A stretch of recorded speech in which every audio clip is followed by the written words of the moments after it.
Mau menjadi kafir silakan, mau menjadi orang munafik silakan, mau menjadi Abu Jahal, Abu Lahab silakan. Kalau hidup, hidup mulia. Kalau mati, matilah sebagai seorang syuhada.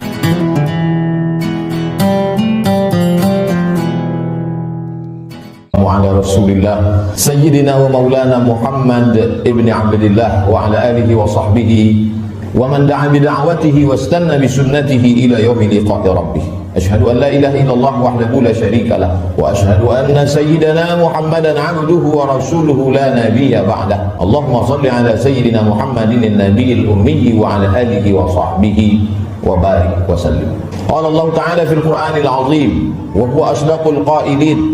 A'udzu billahi minasyaitonir rajim. Ya ayyuhalladzina amanu taqullaha haqqa tuqatih wa la tamutunna illa wa antum muslimun. Qala ta'ala fi ayatin ukhra.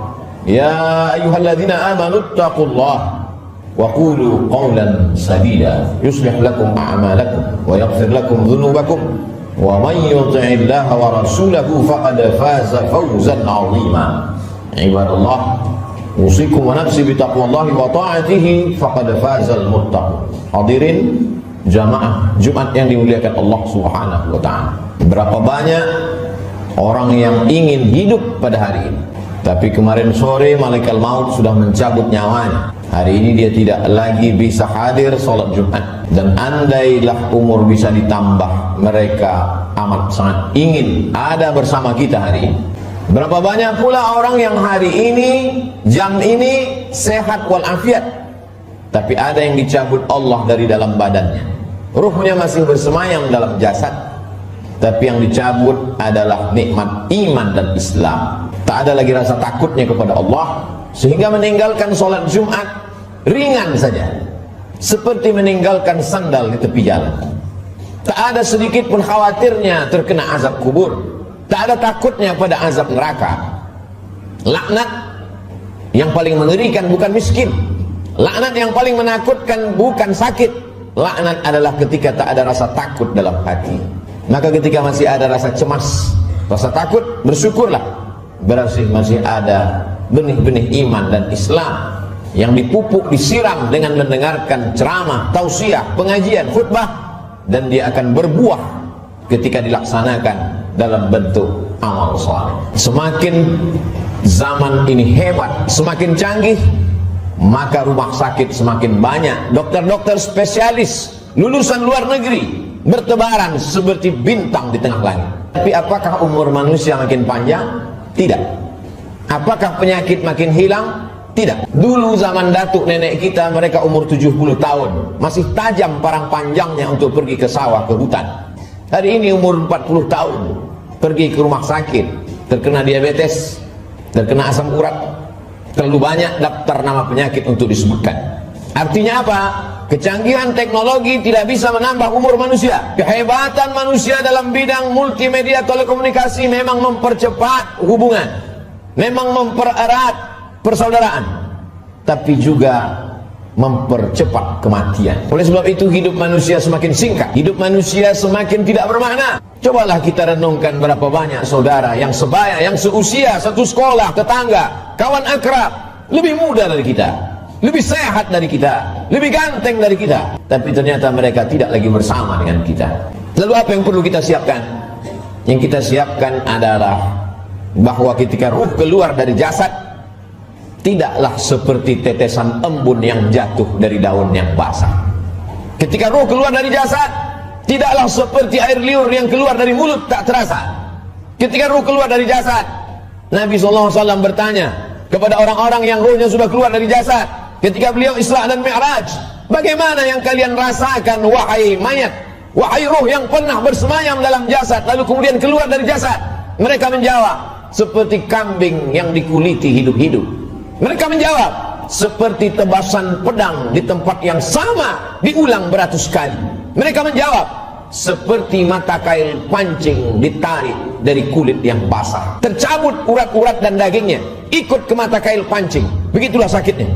Lalu yang perlu kita siapkan, apa yang bisa meringankan sakaratul maut itu? Di antara yang bisa meringankan sakaratul maut adalah shadaqatus sirri tadfa'u mitatasu, sedekah menghilangkan mati su'ul khatimah. Selama ini kita diajarkan berdoa, Allahumma hawwin alaina fi sakaratil maut, ringankan kami waktu sakaratul maut ya Allah. Baik, doa bagus. Habis selesai salat meminta kepada Allah, Allahumma hawwin alaina fi sakaratil maut. Indah, cantik. Tapi ada yang lebih bagus lagi untuk supaya kita ringan waktu sakaratul maut, yaitu dengan cara bersedekah. Yang mewakafkan tanah masjid ini, yang mewakafkan semen, yang mewakafkan batu, kosen, jendela, tak tahu kita siapa namanya, tapi dengan sedekahnya itu dia sudah memperingan sakaratul maut. Sampai hari ini orang yang mati itu tidak pernah hidup lagi untuk bercerita kepada kita. Mimpi pun tak dapat kita pesan. Bolak-balik kita minta untuk bermimpi dengan datuk, ayah, emak, tak dapat berjumpa dengan mereka. Andai pun berjumpa dalam mimpi, tak pula dapat kita membuat pertanyaan-pertanyaan yang sudah kita sediakan sebelum tidur. Satu-satunya cara hanya dengan menyebut, membaca, mengingat hadis-hadis Nabi Muhammad SAW. Dan itu adalah iman. Hari ini orang sedang krisis dengan iman. Dia tidak lagi percaya. Mana itu alam akhirat? Mana itu alam barzah? Mana itu roh? Aku tidak percaya kepada yang tak nampak. Aku tidak percaya kepada yang tidak terlihat. Yang aku percaya hanya yang bisa aku pegang dengan tangan, yang bisa aku rasa dengan lidah, yang aku tatap dengan mata, yang aku dengar dengan telinga. Begitu sombongnya manusia berkata, mana itu? Mana dia? Mana yang tidak nampak itu? Tapi ketika kematian datang, adakah yang bisa melihat kematian? Percaya, mati. Tak percaya pun mati. Percaya dan tak percaya, semuanya akan mati menghadap Allah Subhanahu wa ta'ala. Silakan tidak percaya. Mau menjadi kafir, silakan. Mau menjadi orang munafik, silakan. Mau menjadi Abu Jahal, Abu Lahab, silakan. Mau menjadi Qarun, Fir'aun, silakan. Fir'aun mati, Abu Jahal mati, Qarun pun mati. Semua yang tidak percaya mati, dan semua yang percaya menghadap Allah Subhanahu wa ta'ala. Kelak kita semua akan merasakan sakratul maut itu. Bila ada orang yang sudah meninggal dunia, jangan terlalu habis air mata diteteskan untuk mereka. Mengapa demikian? Karena mereka yang sudah mati itu merasakan tiga. Mereka sudah melihat malaikat maut, mereka sudah merasakan sakratul maut, dan mereka sudah mendapatkan husnul khatimah. Bagi yang beramal soleh, adapun yang larut dalam kesedihan, menangis sampai tak bertepi, sesungguhnya engkau termasuk orang-orang yang mubazir. Innal mubazirina kanu ikhwanas syayatin. Orang mubazir saudara setan. Menangislah karena usia yang lalu tak dapat diulang kembali. Menangislah karena masa-masa muda yang diisi dengan dosa tak dapat diminta ampunannya kepada Allah. Ainani, ada dua mata, la yamassuhuman nar, yang tidak akan terkena azab api neraka. Ainun bakat min khasyiatillah, mata yang menangis karena takut kepada Allah. Bulu mata, alis mata yang pernah terkena tetesan air mata, maka itu akan selamat dari azab neraka jahanam.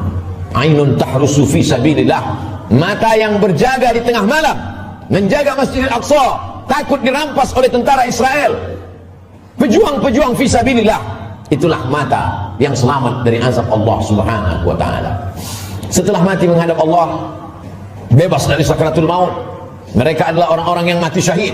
Orang mati syahid itu tidak merasakan empat, tidak merasakan sakratul maut. Sakratul maut mereka seperti cubitan pada kulit yang lembut. Mereka tidak merasakan azab kubur, mereka tidak merasakan hisab, mereka langsung masuk ke dalam surga Allah Subhanahu wa ta'ala. Wala taqulu liman yuqtalu fi sabilillahi amwat, jangan kau katakan mereka yang mati syahid itu mati. Bal ahya, mereka hidup. Walakin la tash'urun, kamu yang tak dapat merasakannya. Setiap muslim mesti berniat mati syahid. Andai dia tidak mati syahid, maka niatnya menyampaikannya. Innamal a'malu binniyat, seorang akan mendapatkan sesuai dengan niatnya. Iskariman au mut syahidan, kalau hidup, hidup mulia. Kalau mati, matilah sebagai seorang syuhada. Kenapa kita masih hidup hari ini? Kenapa Allah masih semaikan nyawa dalam badan kita? Mengapa kita masih diizinkan melangkahkan kaki, menghayunkan tangan? Kenapa orang yang lebih sehat dari kita lebih dulu mati daripada kita? Kenapa orang yang lebih muda daripada kita lebih dulu meninggal daripada kita? Sesungguhnya Allah buat kita hidup karena dosa kita masih banyak. Allah sayang dengan kita, Dia tunggu kita bertobat. Sesungguhnya Allah buat kita hidup karena Allah tahu kita belum punya bekal yang banyak. Senantiasa husnuzon kepada Allah. Orang-orang beriman, dia tahu bahwa umurnya itu masih dititipkan Allah. Allahumma ja'alil hayata ziyaratan lana fi kulli khair. Kalau kau takdirkan aku masih hidup besok pagi, Jadikan hidup besok pagi sebagai amal saleh. Waj'alil mauta rahatan lana min kulli syarr. Kalau kau takdirkan aku mati malam ini ya Allah, tidak terbangun lagi besok pagi, kematian itu pun kematian yang indah, karena husnul khatimah, karena selamat dari sakaratul maut. Dan yang paling penting, berhenti dari segala perbuatan dosa. Orang beriman tidak pernah bersedih. Umurnya panjang, amalnya bertambah. Umurnya pendek, dosanya berkurang. Orang beriman tidak pernah berduka cita. Kenapa? Karena dia ridha menerima ketetapan Allah subhanahu wa ta'ala. Lewat dari sakaratul maut, selesaikah kehidupan? Belum. Keliru orang yang berkata, mari kita hantar jenazah ini ke tempat peristirahatan yang terakhir. Istirahat kata siapa? Liang kubur sudah siap menjepit bagi mereka yang curang. Curang timbangan, curang sempadan tanah, curang sempadan batas kebun. Mereka akan dihimpit 7 lapis tanah. Berapa banyak tukang gali kubur yang sudah mengukur panjang kubur 170 cm, tapi begitu diukur dengan galah, dengan buluh, dengan bambu, jenazah dimasukkan ke dalam. Kenapa berkurang? Kalaulah dikatakan tukang penggali kubur salah ukur, tidak mungkin, karena dia mengukur dengan bambu, dengan buluh. Tidak mungkin dia salah ukur. Jadi apa sebenarnya yang terjadi? Maka liang lahat sudah siap-siap menjepit, meremukkan tulang belulang, meluluhlantahkan jenazah yang mati menghadap Allah subhanahu wa ta'ala. Ujian kedua yang akan dihadapi adalah azab kubur. Maka setelah fil alamina innaka hamidum majid, orang salat beriman, muslim yang takut pada Allah, menambahkan doanya, Allahumma fir lima qaddamtu wa ma akhartu wa ma asrartu wa ma a'lantu wa ma asraftu wa ma anta a'lamu bihi minni, antal muqaddimu wa antal muakhir, la ilaha illa anta subhanaka inni kuntu minadh dhalimin. Sebelum salam dia tambahkan 4, Allahumma inni a'udzubika min azabi jahannam wa min azabil qabri wa min fitnatil mahya wal mamat wa min syarri fitnatil masihid dajjal. Dia minta selamat dari azab kubur. Setiap kita yang melewati kubur dalam perjalanan panjang kami dari Pekanbaru ke pedalaman suku Talang Mama, lalu kemudian singgah sebentar di masjid rumah Allah pada hari Sayyidul Ayyam, akan kembali lagi melewati kubur. Apa yang kami katakan? Assalamualaikum ya ahlad diyar minal mu'minin wa inna insyaallah bikum lahiqun yarhamullahul mustaqdimin wal mustakhirin nas'alullah lana wa lakumul afiyah. Apa yang kita mintakan orang yang dikubur itu? Bukankah mereka sudah mati? Orang yang hidup kita ucapkan Assalamualaikum, selamat anakmu, selamat keluargamu, selamat rumahmu, selamat hartamu, selamat sawitmu, selamat karetmu, selamat kebunmu, selamat dagangmu, selamat rukomu, selamat rumah makanmu. Tapi untuk orang yang sudah mati, apa yang kita ucapkan? Kenapa ada selamat untuk orang mati? Maka sesungguhnya salam pada orang mati di liang kubur adalah Assalamualaikum ya ahlal kubur, selamat kalian dari azab kubur. Hadisnya sahih, diriwayatkan oleh Sayyidatuna Aisyah Ummul Mukminin. Wahai Aisyah, kata Nabi SAW, kalau engkau lewat di kubur, mulutmu jangan diam saja, ucapkan salam, Assalamualaikum ya ahlad diyar, selamat bagi kalian. Selamat apa? Selamat dari azab kubur. Jangan pernah mulut ini berhenti meminta selamat dari azab kubur. Orang-orang yang dikubur itu kalau dia dihidupkan Allah Ta'ala kembali, apakah mereka mengatakan cukuplah mati ini, kami sudah capek hidup, kami sudah lelah dengan ujian hidup, menghadapi anak pecandu narkoba, menghadapi istri yang berselingkuh, menghadapi orang yang berbuat dosa? Apakah orang yang mati itu lalu kemudian mereka tidak ingin hidup lagi? Orang mati itu ketika ditanya, hai orang mati, maukah kalian hidup lagi? Mereka akan menjawab, laula akhartani ila ajalin qarib, seandainya kau tambah umur kami ya Allah, kami ingin hidup fa as-saddaqa. Kalau kau tambah umur kami ingin hidup walaupun sekejap sejenak saja. Fa as-saddaqa, kami ingin bersedekah, wa akum minas salihin, dan kami ingin menjadi orang-orang yang soleh. Di antara yang menyelamatkan kita dari azab kubur adalah sedekah. Mengapa orang yang dikubur itu tidak minta haji mabrur? Karena pahala haji mabrur dia lihat nanti di surga. Wal hajjul mabrur laisa lahu jazaa'un illal jannah. Haji mabrur balasannya surga. Kenapa orang yang dikubur itu tidak minta jihad fisabilillah? Karena memang tak semua orang punya kesempatan, tapi ada orang-orang yang bersedekah, orang-orang yang mampu mewakafkan tanahnya, berikan tanah. Masjid sudah berdiri, buatkan kelas untuk sekolah tahfiz Quran. Bagi yang tidak sanggup berwakaf tanah, berikan sedekah 2-3 sak semen, batu kerikil, pasir, batu bata, besi. Itu semua akan menolong sampai hari kiamat. Selama masjid ini masih ada orang sholat berjamaah, masih ada orang lagi membaca zikir, tasbih, tahmid, takbir, tahlil, mengalir lapang alam kubur, terang benderang alam barzah. Orang yang meninggal itu hidungnya ditempelkan ke dinding liang lahat. Bagi orang yang meninggal dunia tidak dimasukkan ke dalam keranda, maka jenazahnya ditempelkan, hidungnya menempel ke liang lahat. Cobalah kita berbaring, tempelkan hidung ke dinding. Berapakah jarak antara mata kita ke dinding? Begitulah jarak kita dekatnya dengan dinding. Pandang ke depan, pandang ke belakang, pandang ke atas, pandang ke bawah, tak ada yang bisa dipandang. Gelap gulita, tempat yang paling gelap, tempat yang paling sepi, tempat yang paling sunyi. Apa yang sudah kita persiapkan? Berapa banyak orang mempersiapkan hidup untuk kehidupan setelah pensiun? Berapa banyak orang mempersiapkan hidup setelah hidupnya tenang, dia akan siapkan untuk anaknya. Setelah anaknya tenang, dia siapkan untuk cucunya. Setelah cucunya tenang, dia siapkan lagi untuk generasi sampai hari kiamat. Tapi dia tak pernah berpikir berapa lama dia akan berada di alam barzah, berapa lama dia akan berada di alam kubur. Orang yang meninggal tahun 1000, hari ini sudah 2021, berarti 1021 tahun dia sudah berada di alam kubur. Orang pensiun umur 58, 56, maka dia hanya mempersiapkan 63 tahun, 5 tahun, 4 tahun, 7 tahun, kalaupun berlebih 10 tahun. Apa yang sudah dia persiapkan untuk berada di alam kubur? Rumah yang besar akan tinggal, kebun yang luas akan tinggal, kendaraan yang mahal akan tinggal, diambil oleh ahli waris, mereka bagi-bagikan. Kalau mereka soleh, mereka akan mengundang anak yatim, fakir miskin bersedekah. Mereka bayarkan sekolah anak yatim, anak duafa tidak mampu. Tapi kalau tidak, maka apa yang sudah kita sedekahkan, itu saja yang akan kita bawa menghadap Allah Subhanahu wa ta'ala. Sampai akhirnya datanglah hari kiamat, diledakkan lautan naik ke darat. Idza sama'un fatarat, langit terbelah. Wa idzal kawakibun tasarat, planet-planet bertabrakan. Wa idzal biharu fujirat, lautan meledak naik ke darat. Wa idzal quburu bu'athirat, semua yang dikubur dibangkitkan. Alimat nafsum ma qaddaman wa akhar. Ketika itulah baru orang semua sadar bahwa hidup hanya mimpi. Mimpi jadi orang kaya, mimpi jadi penguasa, mimpi jadi orang yang dihormati dan dimuliakan, mimpi menjadi ustadz dan ulama. Yang kekal abadi hanyalah amal-amal soleh semata. Saat itulah dia akan menghadap Allah Subhanahu wa ta'ala. Isma syi'ta, hidup sesuka hatimu, fa innaka mayyit, karena sesungguhnya kau akan menjadi mayat. Sampai masanya ditiupkan sangkakala, manusia berada di alam barzah. Setelah itu dia berdiri di padang mahsyar. Saat itu tidak ada siapapun yang bisa menolong. Yauma yafirrul mar'u min akhihi, saudara kandung pun akan lari dari saudaranya. Wa ummihi wa abihi, ibu akan lari dari anaknya, anak lari dari ibu kandungnya. Wa sahibatihi wa bani, suami akan lari dari istri, istri melarikan diri dari suami. Anak-anak tak bisa menolong ayah, ibu tak bisa menolong anak. Likulli imri'in minhum yawma idzin sya'nun yughni, setiap orang hanya akan mementingkan dirinya sendiri. Apa yang kita tanam hari ini, itulah yang akan kita tuai. Tangan mencincang, bahu memikul. Sedangkan padi yang kita tanam belum tentu akan kita panen padi. Tumbuh juga rumput-rumput liar. Konon lagilah rumput betul-betul yang kita tanam. Jangan pernah bermimpi akan menuai padi. Inna awwala ma yuhasabu bihil amdu yaumal qiyamati as-shalah. Yang pertama kali dihitung, dihisab dari amal adalah salat.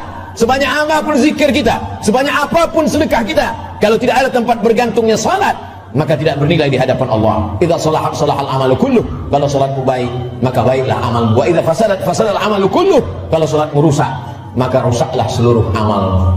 As-salatu imaduddin, salat adalah tiang agama. Hari ini masih ada anak-anak muda yang salat ke masjid, nikmat besar bagi orang tuanya. Tapi ada orang tua yang tak salat, musibah besar bagi umat. Salat menjadi salah satu pesan Nabi sebelum dia meninggal. As-salah, as-salah, salat. Pesan Abu Bakar ketika pertama kali menjadi khalifah, qumu ila salatikum yarhamkumullah. Yang salat mati, yang tak salat pun mati. Orang Islam tetap ada fardu kifayah untuk melaksanakan salat jenazah. Isma syi'ta, hidup sesuka hatimu, fa innaka mayyit, karena sesungguhnya kau akan menjadi mayat. Barakallahu li wa lakum fil Qur'anil azim wa nafa'ani wa iyyakum bima fihi minal ayati wadh-dhikril hakim wa taqabbala minni wa minkum tilawatan innahu huwal ghafurur rahim. Allahumma shalli ala sayyidina Muhammad wa ala ali sayyidina Muhammad.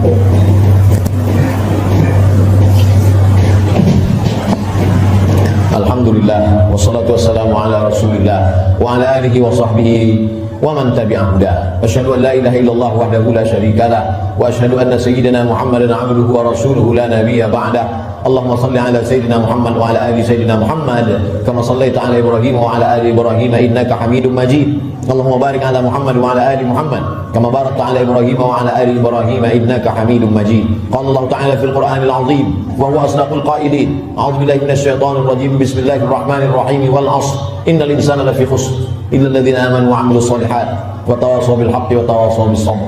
وقال تعالى في آية أخرى: إن الله وملائكته يصلون على النبي يا أيها الذين آمنوا صلوا عليه وسلموا تسليما.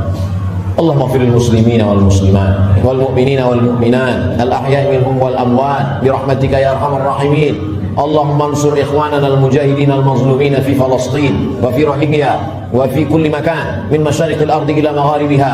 اللهم أعز الإسلام والمسلمين واخذل الكفرة والمشركين ودمر أعداءك أعداء الدين. اللهم ادفع عنا الغلاء والوباء والفحشاء والربا والزنا والمنكر ما ظهر منها وما بطن من بلدنا هذا خاصة ومن بلدان المسلمين عامة. عباد الله، أوصيكم ونفسي بتقوى الله وطاعته فقد فاز المتقون. إن الله يأمر بالعدل والإحسان وإيتاء ذي القربى وينهى عن الفحشاء والمنكر والبغي يعظكم لعلكم تذكرون. فاذكروا الله العظيم يذكركم واسألوه من فضله يعطكم ولذكر الله أكبر والله يعلم ما تصنعون. أقم الصلاة.